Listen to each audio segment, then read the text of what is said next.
Hi, Jen Gilchrist here, back with another weekly Oracle card reading for the week of January 27th through February 2nd. We'll be working with the Astral Realm Crystal Oracle deck. And the intention is to give you messages to help you align and navigate the energy in the week ahead. For those of you that are interested, I have another 4-day series, 4-day activation series to amplify your clairvoyance, channeling, and healing abilities. This special edition, if you've done it with me before, we're going to have a special edition around in talking about also how you can be working with the 5 elements, which is also going to be new and exciting. So I would look forward to seeing you there. I'll put the information. It's completely free. Could easily charge at least $500 for this program because that's what it is. It's a mini course with lots of value activations and teachings each day. And that's going to be February 10th. And all the replays will be available for a couple of weeks' time. So register in the description area. Here is the first card. Ooh, I like it. Moonstone, Transcendence, and Crown Chakra, and the number 1. So each of these cards just is very simple in terms of it always has like something, it usually has something astrology as well. But this is number 1, reminds me of new beginnings. It's kind of like, which makes sense, right? We've been, especially towards the end of December into January, it's all been about shedding and clearing. We moved so much energy through the end of last year. And then January is kind of that reacclimation, reintegration, getting that clarity, moving forward. That's been a lot of the actions that have been called forward in the readings. And then 1 is kind of like, oh, that new beginning, right? We created that space for that new beginning.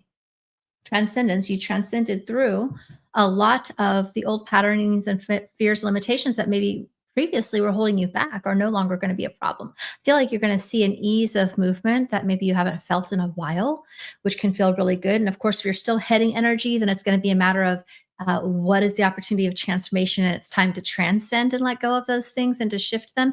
However, I think overall the feeling I get from this card is that you have transcended a lot of energy, and the barriers and the blocks and the limitations that used to hold you back, you're just going to have an easier time gliding right through.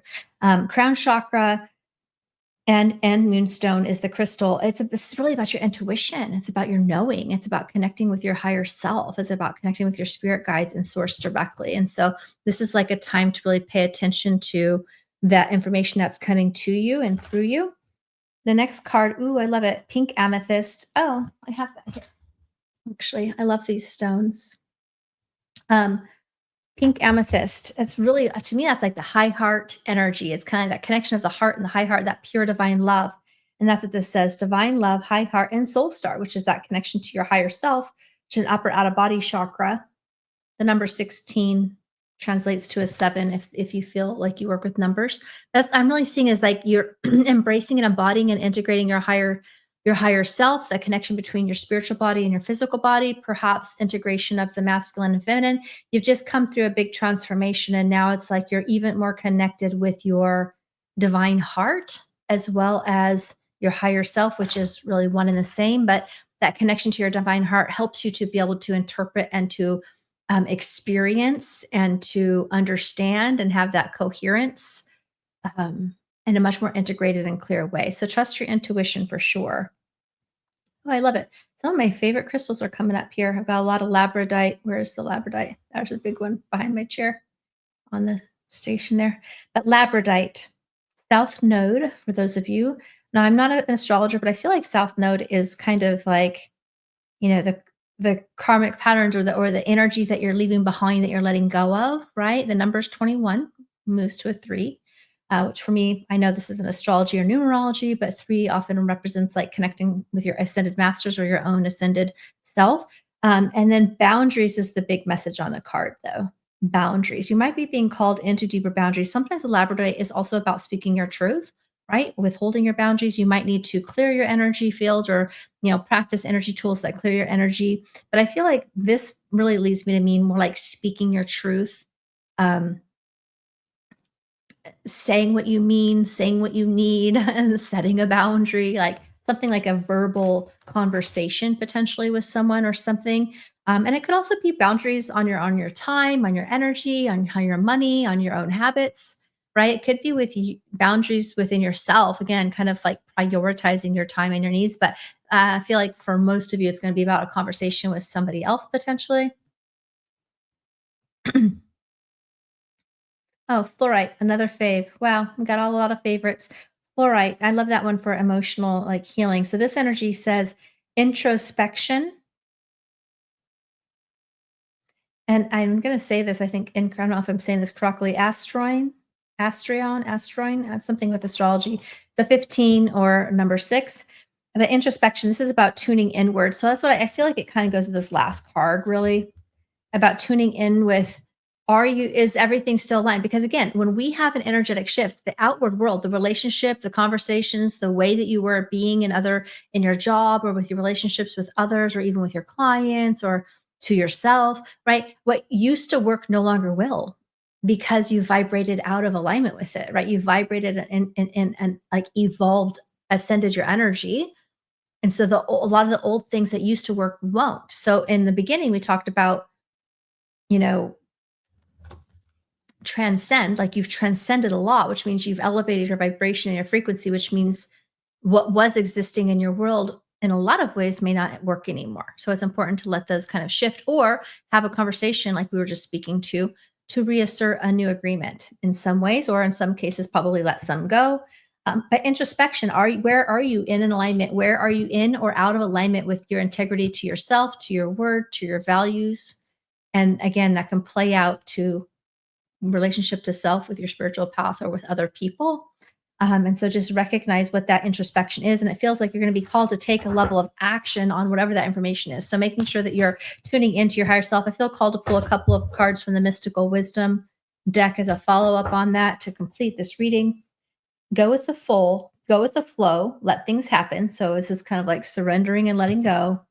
At the same time, you're stepping into your leadership and setting your goals. So you're sort of like letting go of the old, letting things roll off your back, and then stepping into your leader power, right? And taking action on your goals and your visions. So this is probably what this has a lot to do with is, we shedded so much energy towards the end of the year. Then last month or January, we're still in it a little bit, is so much about